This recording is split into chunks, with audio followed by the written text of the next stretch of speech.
唔好再俾小朋友飲咁多飲料啦！而家好多呢啲後生嘅父母咧，經常買啲飲料俾啲小朋友，想通過咁樣嘅方法咧，就顯得好似對自己啲仔女好似幾好咁。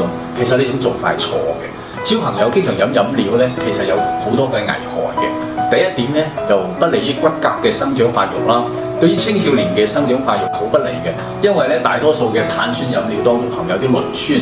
啲磷酸咧會阻住呢啲鈣嘅吸收同埋利用。第二點咧就因為啲飲料當中咧含糖嘅成分又比較多，小朋友咧飲得飲料多可能會變肥啦，甚至早早地引起糖尿病啦。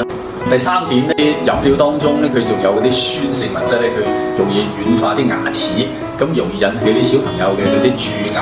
第四咧會影響消化，因為飲料當中咧佢會釋放好多嘅啲二氧化碳啊，咁會引起小朋友腹脹，甚至影響到佢嘅食慾。